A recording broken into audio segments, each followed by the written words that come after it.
Ayan, hello po sa ating lahat, Team Edsi. Naku, pinag-uusapan po ito ngayon sa social media accounts, ma-shorts, and then ma-reels, Facebook platform, TikTok platform. Pinag-uusapan ngayon ang napakagandang birthday nga po ni Pau Pau. At ang nagiging highlights nga po ng kanyang kaarawan ay ang pagsayaw ng mga key angels. Kita naman po natin lahat ay nakipag join at kita naman po natin kung gaano kaganda, ka-grande ang kaarawan ni Pau Pau. At ayun na nga po, no, parang naging star of the night nga po itong couples ng EDSI. Agaw pansin nga po ang kanilang mga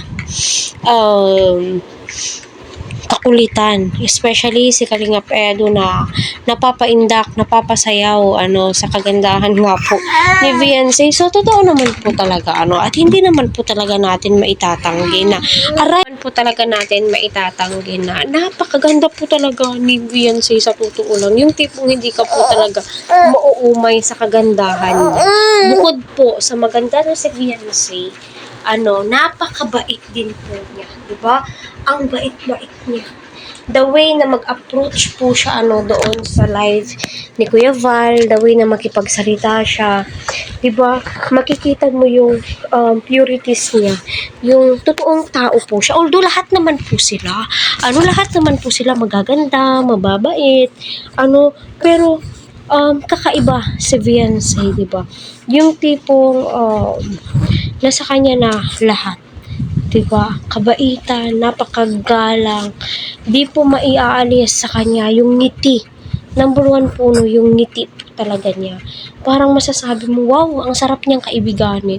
Kaya siguro nakapalagayan ng loob ni Edu itong si Viancy. Kaya siguro magaan ang loob ng mga matubang family dahil nga po sa ugaling meron si Viancy. Yun nga palagi kong sinasabi, hirap na hirap sila Viancy noon. Kita naman po natin yung before at after niya, no.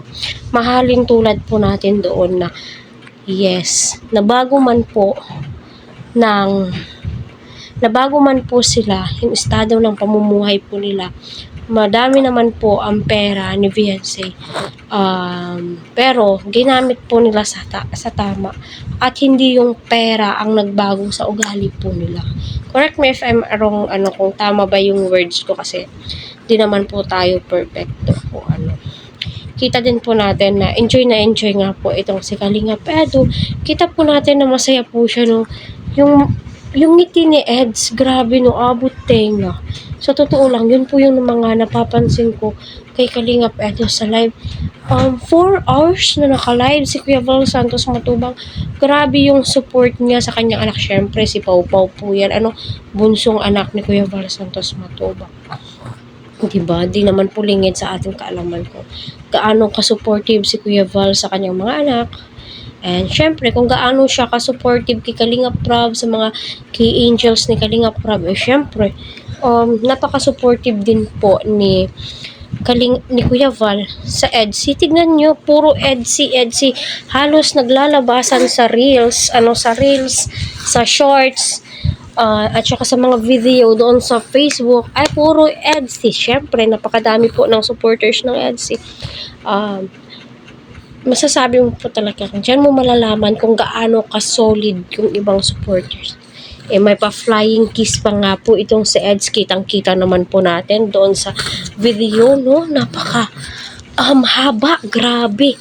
Napakahaba po ng video ni Kuya Val Santos Matubang na uploaded po niya patungkol nga po dito sa EDSI. Kaya nakakatuwa, nakakataba ng puso yung mga ganitong supporters, no, na yung pagmamahal po talaga nila, no, sa mga sinusuportahan nila.